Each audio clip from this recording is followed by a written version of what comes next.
Bienvenue dans le podcast de Portagez-vous, société de portage salarial qui fête ses 10 ans. Au micro, Lydie Roussel, dirigeante de Portagez-vous, qui nous raconte son parcours et nous révèle les clés pour démarrer un projet entrepreneurial. Dans ce 5e et dernier podcast, nous allons évoquer l'avenir du portage salarial et l'encadrement juridique de plus en plus sécurisant de ce statut dédié aux indépendants. Lydie, avant de parler de votre engagement au sein du syndicat qui travaille au déploiement du portage salarial, vous pourriez nous rappeler son histoire ?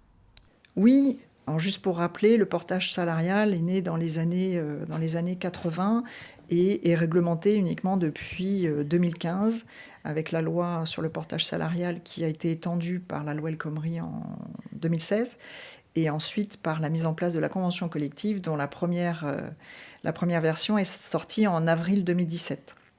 Aujourd'hui, le portage salarial est encadré par le syndicat des professionnels de l'emploi en portage salarial, le PEPS. Depuis combien de temps faites-vous partie de ce syndicat, Lydie ? Alors il se trouve que je fête aussi les 10 ans de mon adhésion au syndicat professionnel, le syndicat patronal du portage salarial. Double anniversaire donc. Double anniversaire, voilà, puisque j'ai intégré le syndicat dès le démarrage de mon entreprise. Donc à l'origine, ça ne s'appelait pas le PEPS, c'était une fédération. Mais mon engagement est entier depuis le démarrage de l'activité. Et pourquoi cette participation active à ce syndicat ?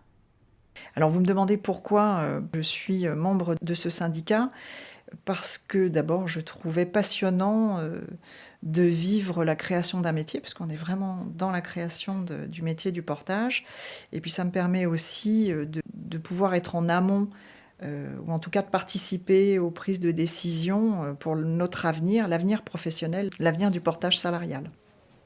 Quelle est votre action au sein de ce syndicat, Lydie ?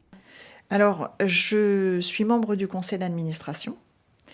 Je fais partie de l'équipe des négociateurs de la convention collective. Comme je vous le disais, il y a eu une première version, mais il y a encore beaucoup de travail à faire sur ce sujet. Et d'ailleurs, je m'occupe précisément, dans le cadre de la convention, du chapitre qui concerne la prévoyance et la santé des salariés déportés des entreprises de portage. Donc, est-ce que vous considérez que votre mission au sein de ce syndicat vous aide à accompagner vos portés ? Bien évidemment, parce que comme tous les participants, tous les membres du conseil d'administration, j'apporte aussi mon expérience, mes points de vue, et tout ça, bien évidemment, au profit des portés. D'accord. Donc, c'est une action que vous allez continuer encore les années à venir ? C'est une action que je vais continuer avec grand plaisir. Merci Lydie. Merci. Ce 5e et dernier podcast clôt notre série sur le sujet du portage salarial.